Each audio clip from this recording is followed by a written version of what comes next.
New today, we're hearing from migrants who were detained at the U.S. naval base in Guantanamo Bay, Cuba. A new report in the Washington Post details how some migrants say they actually tried to take their own lives. Some also reported being frisked and put in cages. Joining us now from Caracas, Venezuela, is one of the reporters behind that story, Ana Vanessa Herrero. Ana Vanessa, it's always a treat to speak with you. I know you spoke with several migrants that were held in Guantanamo. Apparently, they've all been taken out of that. They're now back in Venezuela. What did they tell you? Well, exactly as you were saying, horrendous things that they had to endure during their time there. First of all, they never got access to any kind of defense, any kind of help. They didn't get access to lawyers or any kind of social workers that could explain to them what was going on and how long they were going to stay there. But and after that, after the first days, they started getting very worried. Some of them told me that they started a hunger strike, and then that some inmates fainted. They were taken to this sort of hospital where they were treated and then sent back to this isolation cells.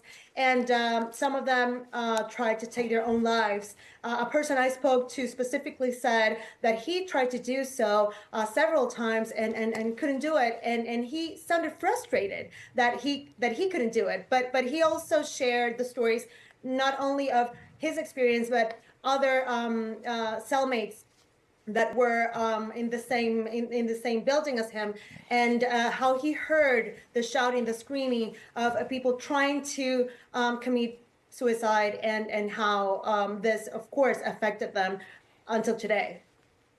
And Ana, the U.S. government has said that the migrants sent to Guantanamo are, quote, the worst of the worst. What did you learn from people that you spoke to? And I guess a secondary question, Ana, is the people that are returned to Venezuela are returned to Venezuela aboard a regime-chartered airplane, and they're back in the country that they left because of its authoritarian, almost totalitarian nature.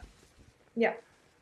Well, my colleague Sylvia and I and the team behind this reporting carefully went through all the records, the criminal records, if there were so, and we couldn't find any other than the fact that they crossed the border illegally in the first place. So we were talking to people who never committed a crime in Venezuela or any other place where they were at while they were traveling to the United States.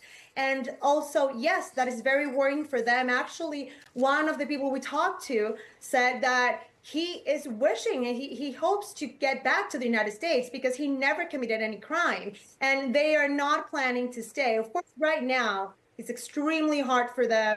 It's been quite a traumatic experience. But yes, in the future, they don't see themselves here because of the conditions. Yeah, I mean, those conditions that continue to deteriorate. Ana Vanessa Herrero, thank you very much.